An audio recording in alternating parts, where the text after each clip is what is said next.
नमस्कार, प्रणाम, हर हर महादेव। हम हैं प्रियंका देवी कुशवाहा और हमारे यूट्यूब चैनल प्रियंका भक्ति की टटा में रउआ सभे की स्वागत हुए। तो रउआ सभे के बीच में बहुत प्यारा सा, बहुत छोटा सा, बहुत अच्छा सा हमें वो बेटी विवाह गीत लेके आ गई बनी। गीत के पूरा जरूर सुनम जा, वीडियो को लाइक शेयर जरूर करब जा। अभी तक ले चैनल के सब्सक्राइब नहीं किया कैले तो चैनल के भी सब्सक्राइब जरूर कर ले। जा कमेंट बॉक्स में लिख के भेजम जा हमारे गीत कैसा लागल है, गीत के कहाँ से सुना तनी जा।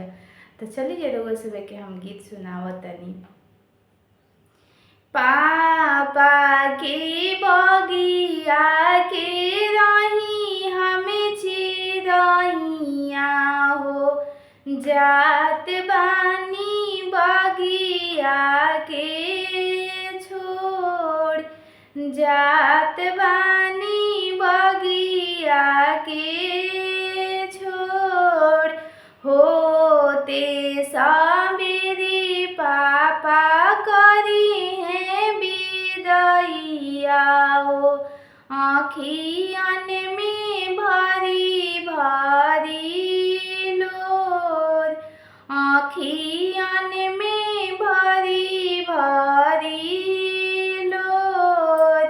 आमा के अचारा के रही हम फुलावा हो, जात बानी अचारा के छोड़, जात बानी अचारा के छोड़।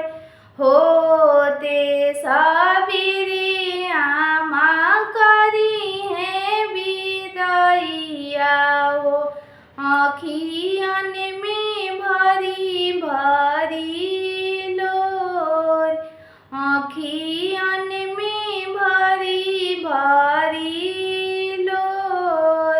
भैया के राही हमें बड़ी दुलारी, जात बानी घरवा के छोड़।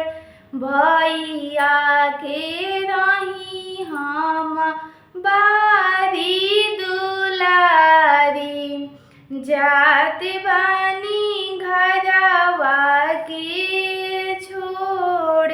होते सबेरे भैया पौआ पखरी है हो, आँखियन में भरी भरी लोर, आँखियन में भरी भरी लोर। भाभी के रसोईया के रही हम सखिया हो, जात बानी रसोईया के छोड़, जात बानी रसोईया के छोड़।